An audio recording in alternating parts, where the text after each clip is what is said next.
Now, the Hunt Palmer Show. Yes! I feel like I've been waiting for this my entire life. You're listening to the Hunt Palmer Show on 104.5 ESPN Baton Rouge. Jolly good fun. Jolly good. Locking down the middle of the day. America's favorite daytime fun show. Live from the Mercedes-Benz of Baton Rouge studio. This is Hunt Palmer.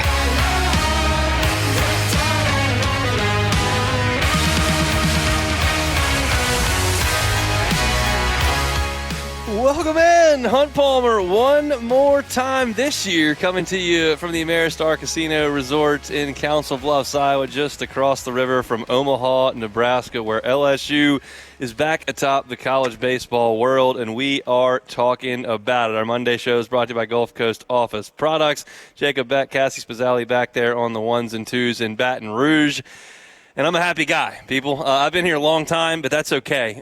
This was a blast, and it was a wonderful, wonderful, wonderful job by the LSU Tigers. When I last left you on my daily show, it was Friday afternoon, and they had not played one game in this series. I did a pregame show on Saturday before LSU and Coastal, and now we know that LSU has won the national title. So let's talk about that for 2 hours, shall we? We're going to talk coming up in 30 minutes at the bottom of this hour. We'll talk to Jacob Rudner from Baseball America. He wrote a great piece about Jay Johnson and just what this means for his legacy and his place in the sport right now. So I'll talk to him about that at 1:30. Michael Cobble's still here in Omaha. He was on the field last night with the team today as they departed for Baton Rouge. He'll join us at 2 o'clock. And then Kramer Robertson, former Tiger All-American, who was actually with us on opening day, is going to jump aboard at 2:30 to chat with us. So I'm a happy dude. Let's get this thing rolling the same way we do every single day. That is with our Genesis opening drive. It's time for Hunt's Opening Drive, presented by Genesis of Baton Rouge.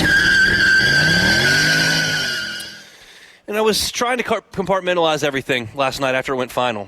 And I think what I landed on, and this is what I wrote my column on after the game, I don't think anyone here would suggest that the 2023 title was handed to Jay Johnson in any way at all. And I want to be very clear that that is not anywhere near what I'm telling you.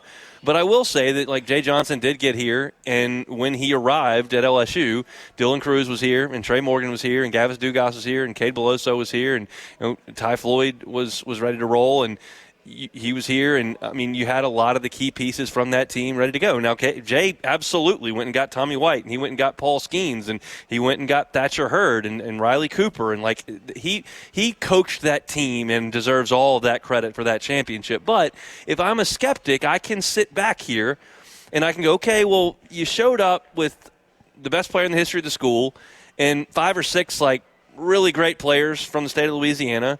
And then you got a unicorn in Skeens that walked off the mound in Omaha and was on the Major League Baseball All-Star starters mound 12 months later. Like, is that really a sustainable way to handle the program?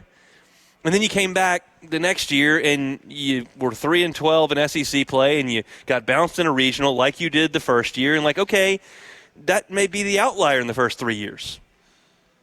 And then you watch this team and you realize that Josh Pearson was in the lineup against Florida 2 years ago and was here playing for Paul Maneri. He didn't start Game 1 or Game 2 of the College World Series final.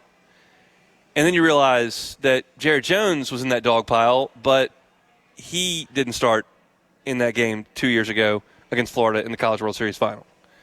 This was Jay Johnson completely overhauling that roster from 2 years ago and doing this his own way. And in so doing, cementing himself as the guy for this program right now. And I think we're all very, very well aware when LSU gets the guy in place here, it's very scary for the rest of the country. And baseball is hard to win.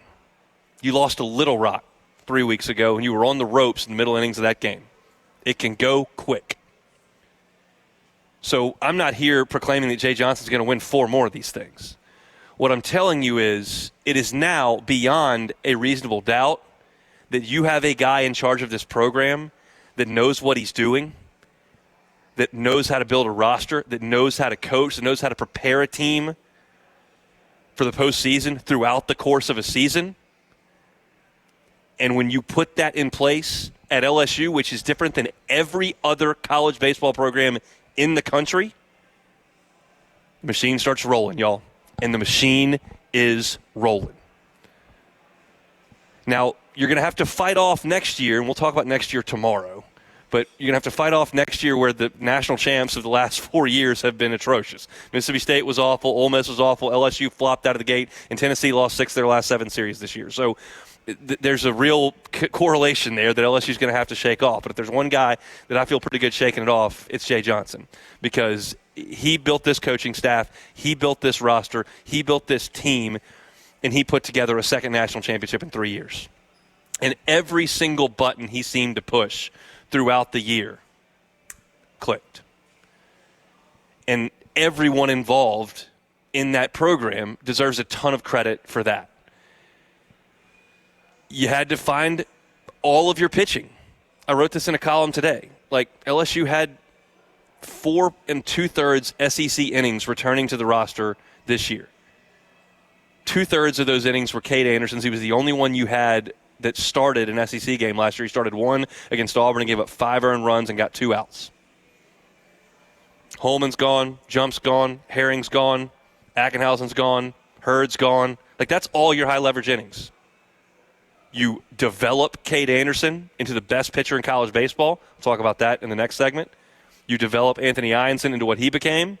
We'll talk about that in the next segment. You develop Chase Shores into what he became, which was awesome when he had to be, when he wasn't in February, really January, February, March, and April. Jay Johnson talked about that yesterday in the press conference. And I would go out there to the scrimmages, and I watched Chase Shores pitch in January. He didn't get a lot of outs. And there's a reason that they put him and all that talent on Sunday instead of Friday, because he didn't prove himself to be the Friday guy. And he got knocked around in SEC play. And I looked up, and we're in April, and Chase Shores' opponent batting average is 300. But they kept working with him, and they put him in the stretch, and they let it loose for 1 inning, for 2 innings instead of trying to work 6. And now he's throwing 101.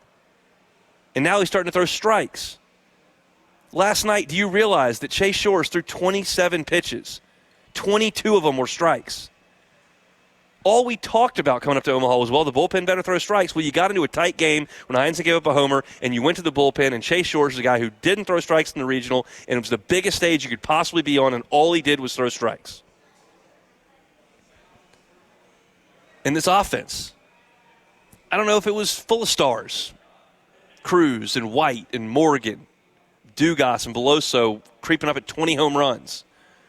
Jared Jones deserves his spot in LSU lore, no question. We talked about that last week. But Stephen Milam wasn't a star all year. He's a star in Omaha. Daniel Dickinson's solid player, superstar, no. Is he a surefire Major League Baseball player? I don't think so. Chris Stanfield, I don't think he's going to play Major League Baseball. Great college player, knows his role. Luis Hernandez, DH at Indiana State. Jay identifies that guy. He can come catch. He can catch at Indiana State. Jay says he can come catch. He caught. And his defense in the fall, not very good. His defense in January, His defense this year, plenty good. Had some big swings of the bat. We'll all remember the line drive he hit against Arkansas. You want to blame Charles Davlon for not catching that? I don't think that's completely wrong, but he hit it hard.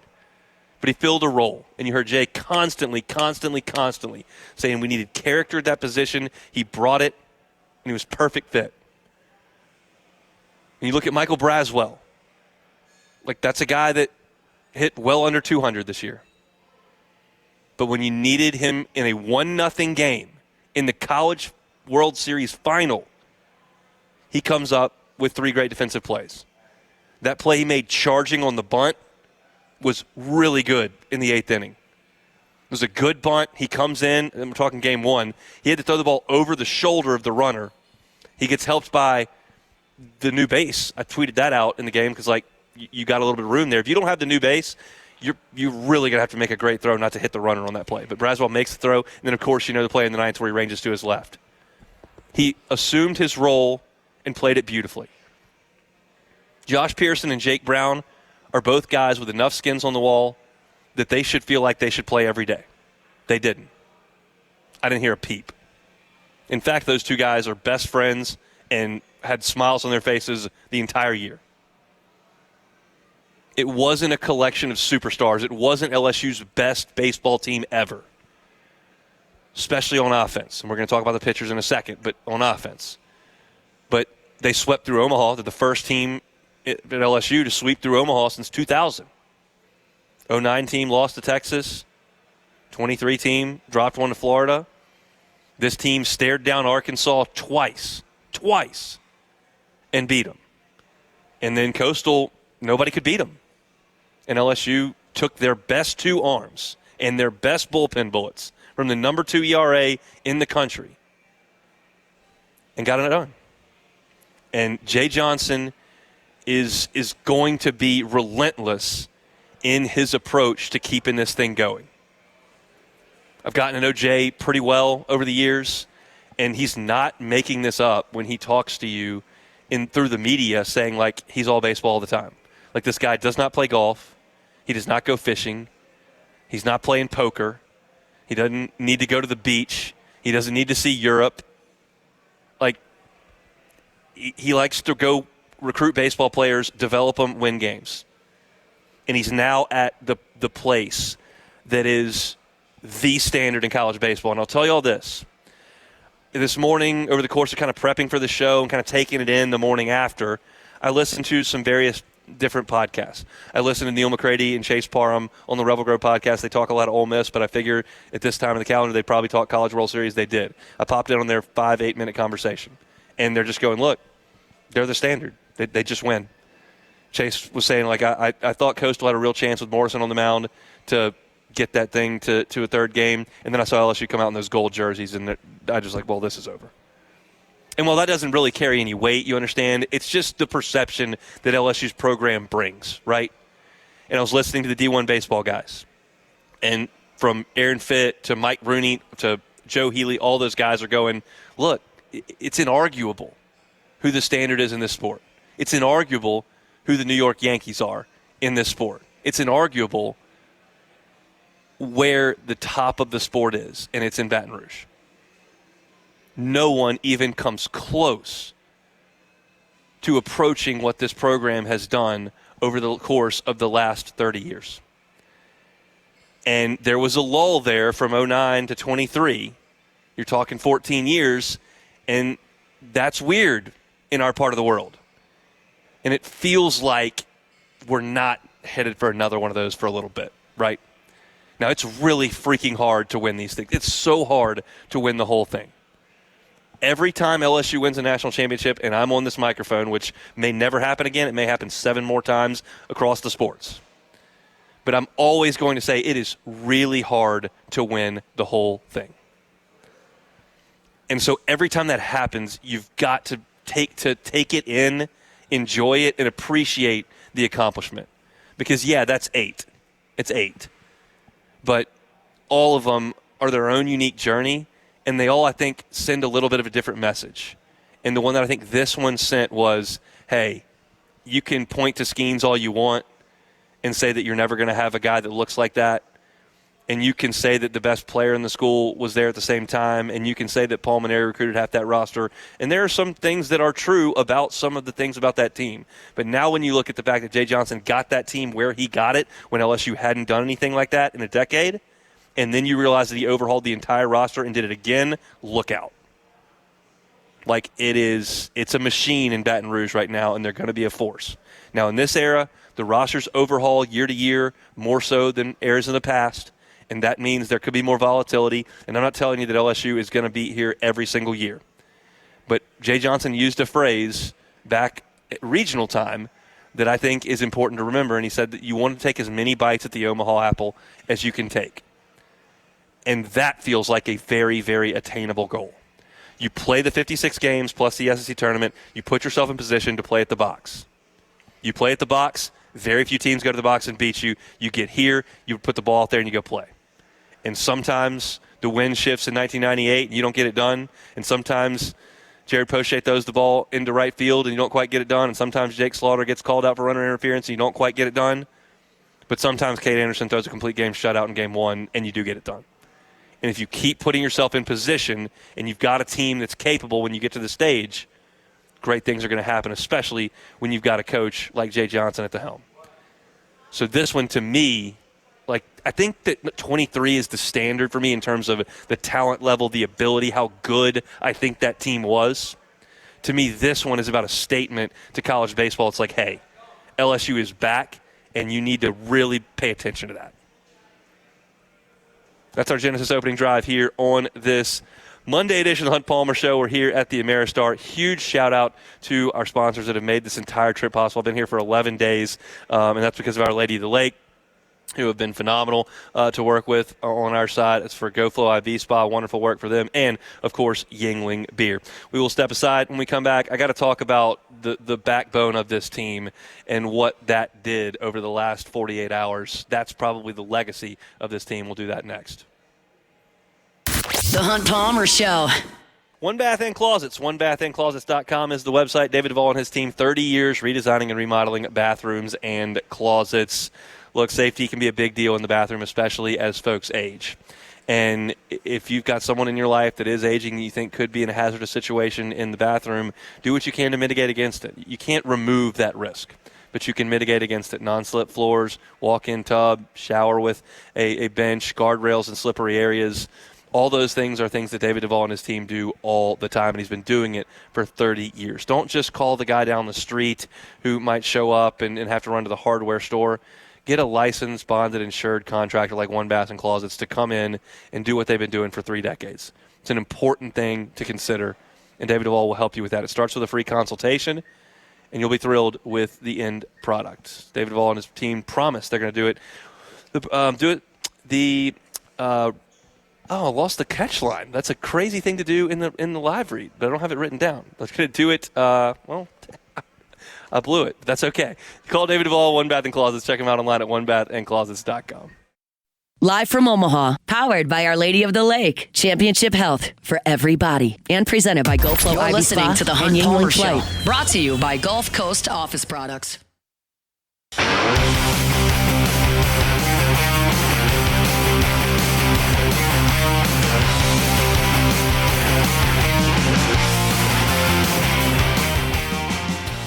Shout out Gulf Coast Office Products. All your printing, scanning, copying needs. Gulf Coast Office Products, GCOPnet.com, GCOPnet.com.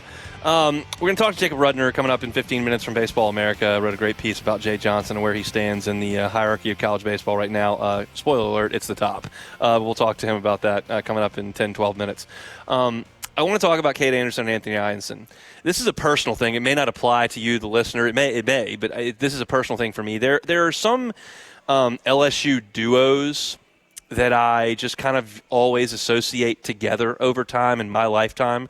Goes back to Rohan Davey and Josh Reed. Odell Beckham and Jarvis Landry, I think, are tied at the hip. I think Jamar Chase and Justin Jefferson are tied at the hip. To me, Skeens and Cruz are tied at the hip. You could go back to Shaq and Chris Jackson. I just feel like when you talk about the other, we talk about one, the other inevitably is right there in the discussion. And I think that's true for Cade Anderson and Anthony Ianson. Even Poche and Lang, I think, kind of rolls off the tongue. Cats and rhymes for LSU as well. And maybe that's just a personal thing for me. I'm certainly not saying that's the right way to think of it, but I do. And I think forever I'll think of this team, well, that was the Anderson-Ianson team. Because starting in early May, after Anderson had shut out Oklahoma and Ianson had shut out A&M, and you were kind of thinking, they're climbing the strikeout list. It's like Doyle and those two guys. If they can just get at the box, they can control things in the postseason all the way. And that ended up being basically what happened. Now, keep in mind, we kind of forget this because it was in the regional.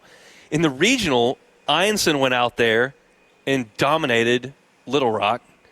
And then Anderson went out, and LSU beat Dallas Baptist 12-0, but he shut them out. In the regional, when you combine those two with Ianson's closing of Monday's game, they pitched 16 1/3 shutout innings with 21 strikeouts and 3 walks. They got the 2 wins and the save that sent LSU to the Super Regional round.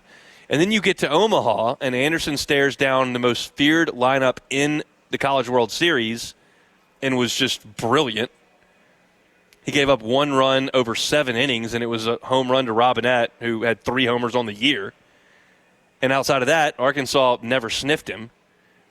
And then Ianson comes back in the championship game with his first real start. I know that UCLA knocked a few balls around in the first inning and scored some runs. I didn't think that was a bad inning of work from him. UCLA just slapped it where LSU wasn't. But Ianson's outing, I thought, on Sunday night was awesome. And Anderson's outing on Saturday is going to go down in LSU history forever. As long as they're talking about LSU baseball in the College World Series, you'll remember Cade Anderson's complete game shutout of Coastal Carolina. And that game, I think, etched him in an echelon of LSU pitcher that is rarefied. You're talking as far as seasons and championship-type performances. You're looking at Skeens. You're looking at Laxton. You're looking at Floyd with the 17 strikeouts. And you're looking at Anderson as far as the Omaha performances. And then you're looking at, seasons that will go down looking like Aaron Nola, Paul Skeens, Ben McDonald. I mean, the only two guys to ever strike out more in a season than Cade Anderson's 180 this year, which led the nation, is Ben McDonald and Paul Skeens. And those two guys were the first pick in their draft, and Cade Anderson might be the first pick in his draft. And you were looking at LSU's pitching staff losing Holman and Jump, which was such a great 1-2 punch that you felt great about, even though that team sputtered early. And LSU just significantly upgraded here. You went from a couple of second-round picks to maybe the first pick in the draft and an early second-round pick for Ianson, maybe? I mean, that's the backbone of this team, because there were times where this offense struggled. There were times where this offense just didn't quite show up. They weren't great in College Station, and Ianson lifted them to a win. They weren't great in two of the games in Norman, and Anderson was brilliant in his first game and got you the first leg of that sweep. And they weren't great in the College World Series final. Now, it was hard to hit in the College World Series final. It's hard to do justice to what that wind looked like if you weren't there in person, but those flags were ripping right to left. And LSU didn't do a ton offensively. They scored in 3 of their 18 innings. Well, I guess 3 of their 17 innings offensively. You got 1 run in the first game, and you got runs in 2 of the innings of the second game. Fry gets the big hit to tie it, and then you push across 4 runs in the next inning with some great offense. LSU hit the ball down and hard, like I said 50 times last week, down and hard, down and hard, down and hard. And they hit low-line drives all over the place to drive in runs. But after that, didn't do much. But against Anderson and Ianson, Coastal Carolina, which has won 26 games in a row, and won a regional with an SEC team in it, and won a super regional at an SEC ballpark, came at you, and they did not have one single at-bat against either Ianson or Anderson with a runner at third base. Not one. Didn't happen in 2 games. And that'll be, I think, the lasting memory of this team. Certainly the comeback against Arkansas is the signature moment in terms of the wildness of it. Anderson's, complete game shutout, great moment as well.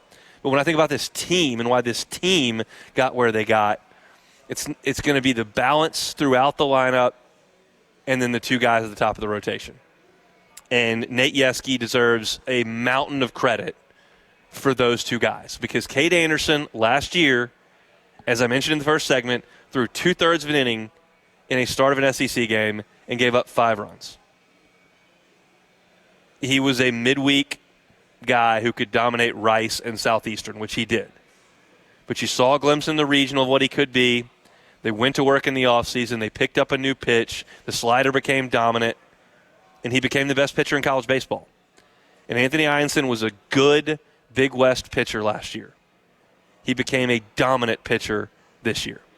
I said this entering the game to some friends. I don't think I said it on the air. Should have. I didn't. But I felt like walking to the stadium, I said, LSU's got the better offense and the better pitcher going. I know Jacob Morrison's going today. Anthony Ianson's better. He's got a lot more strikeouts against a lot better competition. I think he's better, and I thought he pitched way better yesterday. but he wasn't that dominant a pitcher at San Diego. He wasn't really that dominant a pitcher in the fall. Jay Johnson talked about that in his press conference last night. He's like, he kind of tricked me in the fall. He knew he was good, but I just didn't quite see it. And I didn't proclaim Ianson the next coming in the fall. I did write in my preseason predictions that I thought that Ianson would lead LSU in strikeouts. I said Cade's probably the safer pick, but I would take Ianson with some better odds. And I would have lost that bet, but he finished second. He finished third in the country in strikeouts, so I wasn't that far off. And Nate Yeskie took a staff that lost everybody basically and developed all these guys into a really, really good pitching staff, and they pitched the heck out of it in the College World Series. Held Arkansas to 1 run in the first game, did enough to beat Arkansas in the next game, and then really took it to Coastal, shut out by Anderson, and then your two horses in Ianson and Shores got it to the finish line on Sunday, which was phenomenal to see. Awesome, awesome stuff by Nate Yeskie. Awesome stuff by Cade Anderson. Legendary stuff by Cade Anderson. And pretty good Robin to the Batman and Anthony Ianson. Those two guys, the backbone of the 8th national championship team in LSU's history. We're here at the Ameristar Casino Resort outside the ESPN Bet Sportsbook, where we've been for the last 11 days. Appreciate y'all for taking us in. Appreciate them for having us. It's been an absolute blast. And we still got an hour and a half left to go and a lot of fun to be had over that hour and a half. Michael Cauble is going to join us. He's been here the entire time as well. We'll chat with him at 2 o'clock. Kramer Robertson is going to come your way at 2:30. Kramer was up here in Omaha and had himself a big old time, so we'll talk to him about that. When we come back, Jacob Rudner from Baseball America talking Jay Johnson and where he stands in the sport of college baseball. That's next. The Hunt Palmer Show. Live from Omaha, powered by Our Lady of the Lake, Championship Health for everybody, and presented by GoFlow Ivy Spa and Yingling Flight. This is the Hunt Palmer Show, brought to you by Gulf Coast Office Products.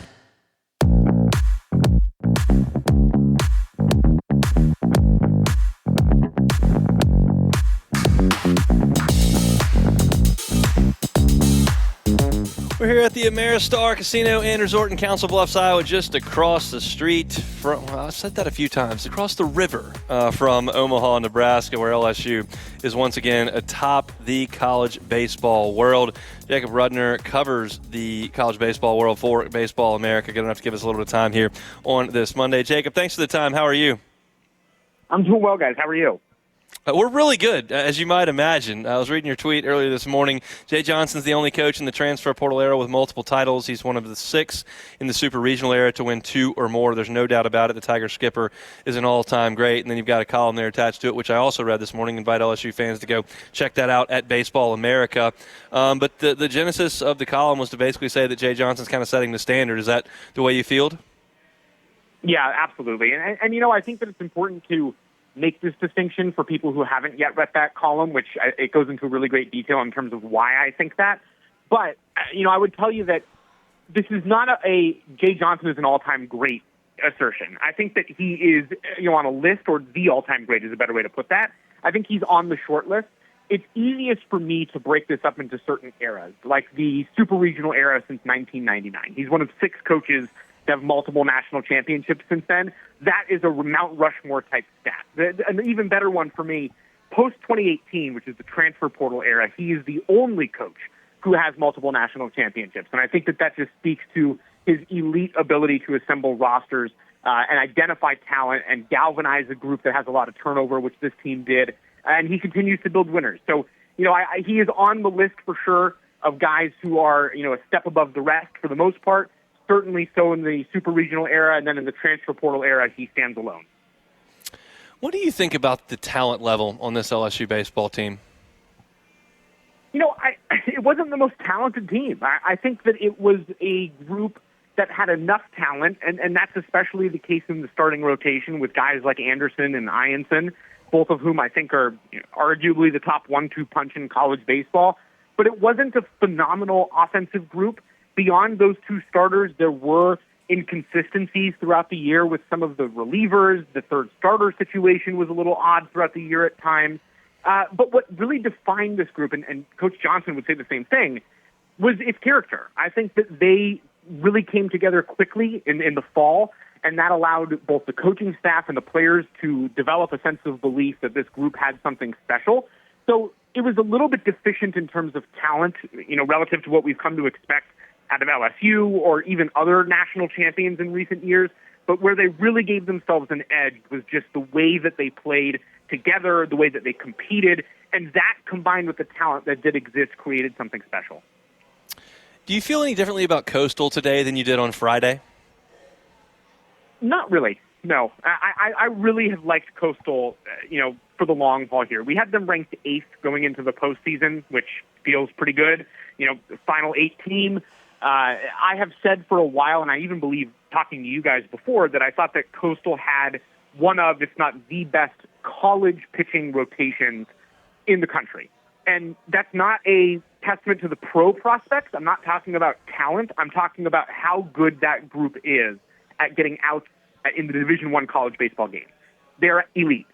And so to see them get as far as they were able to go and on a 26-game winning streak, which was the longest ever going into the national championship, it didn't surprise me. And I had always viewed them as a team that was going to be able to make a push like they did. And I thought that where they ended their season was perfectly reasonable. Back to LSU, because obviously that's where we want to stick. But you look at Anderson and Einstein moving on. You look at Jared Jones moving on, and some of the other players, Daniel Dickinson and Michael Braswell, Luis Hernandez will be moving on. Josh Pearson as well. But there's a core there on the position player side that returns with Brown and Curiel and Milam and those guys. And then you look at the staff, and you're going to have some guys grow up. Kason Evans, William Schmidt, Maverick Rizzi, some of those guys. How do you feel about LSU moving into 2026? I think that they're in a good spot. You mentioned the guys who are the core group of returners, and then I fully expect LSU to get extremely active quickly here on the transfer portal front. This is a team that still has elite resources, and that's another thing that I think is super important to discuss. For as good as Jay Johnson is, and this is not to take anything away from that, LSU is in a position to be able to kind of get whoever it wants if it identifies somebody as a talented player. So the talent evaluation aspect and the ability to bring together the group is where Johnson really makes his money. But they are going to have premium options in the transfer portal, both because of their resources and because of the run that they just went on and have been going on for the last couple years. So I expect them to be outstanding. Coach Johnson has obviously now proven that you can never count LSU baseball out. This is an elite team even before it's completely assembled. And my expectation is that we see them right back where they are right now next year. Jacob Rudner, Baseball America, is our guest here for a couple more minutes. I was crunching a lot of numbers about Charles Schwab Field on the way up here, and the home run numbers I liked. You were looking at high 30s over the last 3 years. How much of the lack of offense in this College World Series in terms of power was because the wind was so wild? And how do you feel about that park hosting the national championship right now? Well, it was certainly a factor. I mean, when the wind is whipping in at 35 miles per hour, it's going to knock baseballs down, and we saw that happen in the national championship multiple times. As far as how do I feel about it, being in Omaha, I think it's outstanding, and if for no other reason than this is an amazing venue for fans, for the baseball community. And I couldn't see it being anywhere else. Is it a difficult place to play? Yes, but in a way, for me at least, that adds to the excitement. I like that teams have to play somewhere challenging and maybe have to do things a little bit differently than we see them do it during the regular season. It's a great equalizer, and I think that that's cool. And so, does it damper the offensive environment, which I think a lot of younger fans find exciting? Sure. I think it's worth it, though. Jacob, we appreciate some time. Great work covering the College World Series, and we'll catch up down the road, okay? Appreciate you guys. Jacob Rudner from Baseball America. Great column that he's got up right now. Jay Johnson, the only coach in the transfer portal era with multiple titles. One of 6 in the super regional era to win 2 or more. There's no doubt about it. The Tiger skipper is an all-time great, and there's his column. And I think something that needs to be pointed out here before we get to this last segment of the hour, there's some continuity right now with the LSU staff that has not been there early in the Johnson era, and that's okay. It's okay for Jason Kelly to be the pitching coach and take the head job at Washington. It's okay for Dan Fitzgerald to go take the head coaching job at Kansas. It's okay for Wes Johnson to go take the job at Georgia. That's going to happen at LSU when you continue to hire great coaches and people realize that having Jay Johnson's name on the resume is a very, very big deal. But Jamie Tutko has now been around for a while on the pitching analytics side. Nate Yeske is going to enter his 3rd season with the program next year, which I think is a huge deal. And Josh Jordan did not end up taking the Duke job, whether that was a financial deal, whether Duke decided to go with Mascara because they thought he was the best option. Either way, Josh Jordan did not get that job, and now the coaching carousel is kind of slowing down a little bit. And if LSU can get that staff back, like, it is a really, really, really good vibe over there, y'all. It really is. Jay knows what he's doing. He runs the show exceptionally well. He's great to work for by all accounts, and they all have a role, and they accept it so wonderfully well. Josh Jordan is a relentless recruiter, great relationship builder, and a great baseball guy. He does an awesome job with the catchers. Just look at the improvement Luis Hernandez made this year and the talent that LSU's assembled with his help. Jamie Tyko and Nate Yeski are just awesome in working with the pitchers. The strides you saw Cade Anderson and Anthony Ianson and Shea Shores and Cooper Williams even make this year. I wrote in my column today what Cooper Williams ended up doing at the end of this year. He worked 6 2/3 NCAA tournament innings, allowed 1 earned run. 17 of Cooper Williams' 21 appearances this season were scoreless. So 17 scoreless, only 4 where he allowed a run. Zach Cowan pitched his best game as a starter in a crucial game against Arkansas. His season ERA was 2.94. Like, I would have signed up for that for sure. I know there were bumps at the end. 4 of those 5 outings were not good, but Zach Cowan had a really, really good year. So I just think that you've got a great staff assembled under Jay Johnson that's going to stick together for a couple of years, and it doesn't happen very often because of the opportunities these guys get. And it's obviously a great thing for them. If you're just talking about LSU, like, it hurts to shuffle through a pitching coach every single year, and you go from Jason Kelly to Wes Johnson to Nate Yeski, and there's not any continuity there. Now these guys are hearing the same message 2-3 years in a row, and that can only do wonders for them. So awesome stuff from LSU, and the Tigers are in a great position right now. You've got a lot of the core of your position group is kind of coming back. You've got to overhaul the pitching staff, but there is some talent to work with there. So it's an interesting deal what they're going to do in the portal, and then certainly we're going to talk about the draft, which comes up next month, and talk about how that impacts LSU as well. So awesome stuff from the Tigers, and we appreciate Jacob giving us a little bit of time here on this Monday. We'll step aside. When we come back, we got to talk about one aspect of the game that happened a little early. There were some fireworks, and I've got thoughts. That's next. The Hunt Palmer Show.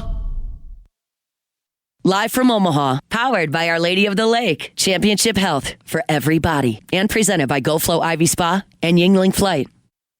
You're listening to The Hunt Palmer Show, brought to you by Gulf Coast Office Products.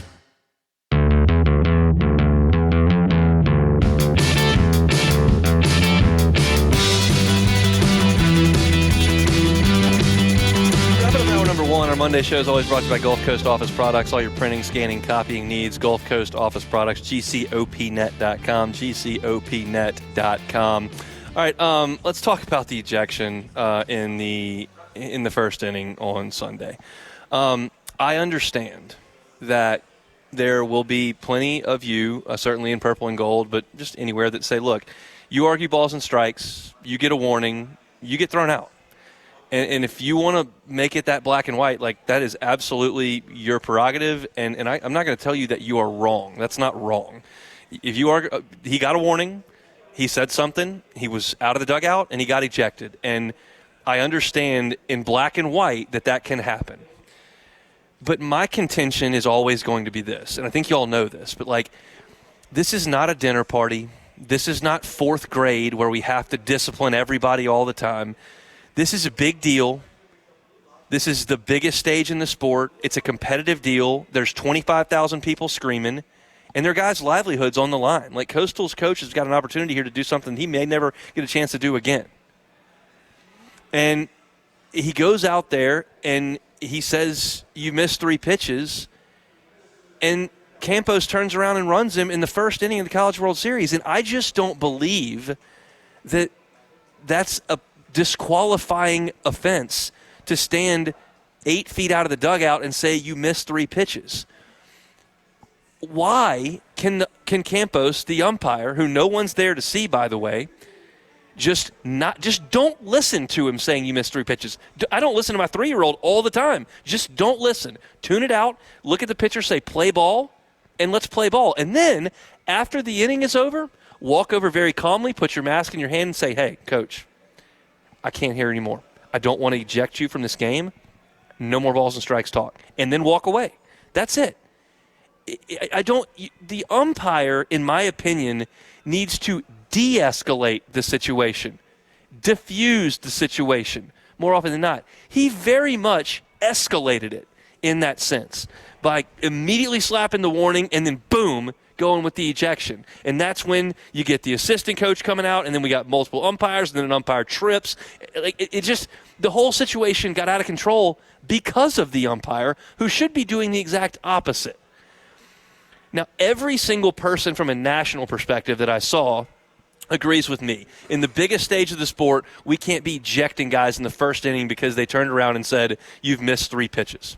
I had some people in purple and gold say that's not the way that you should set an example for college kids, and that if you argue balls and strikes are thrown out, and if you want to go by that letter of the law in that spot and in that situation, I can't tell you you're wrong. Like, you are very much entitled to that opinion.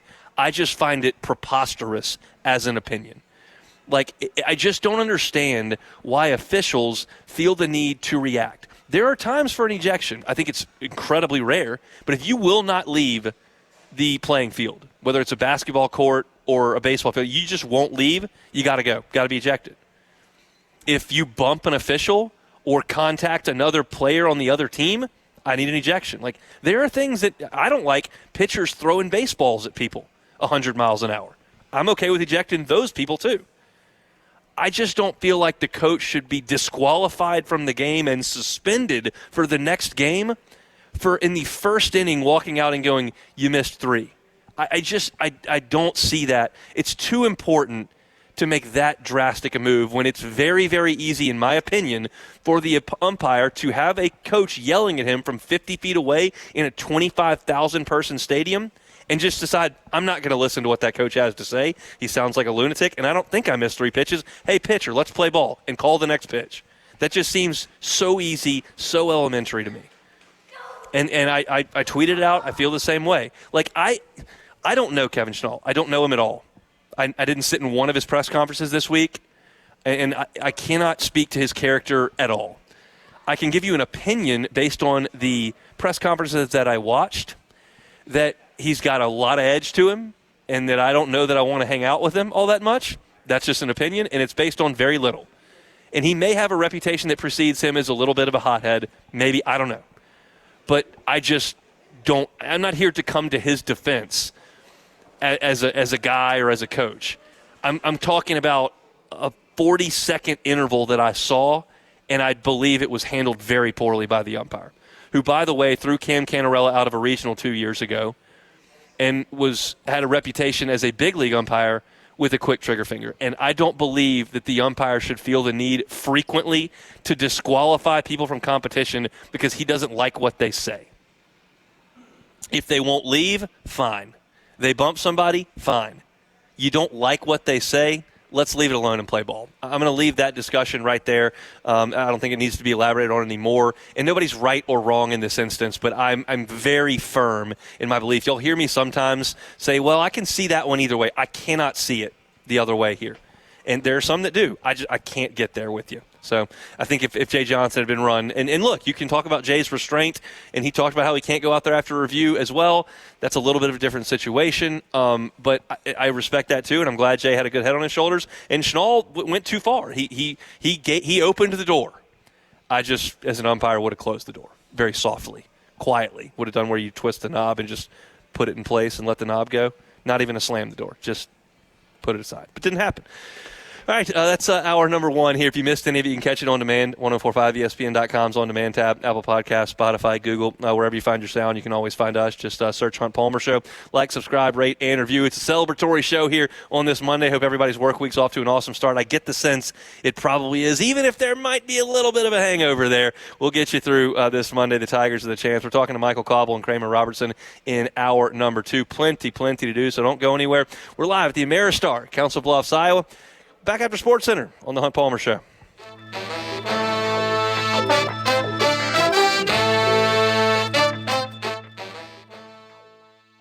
The Hunt Palmer Show.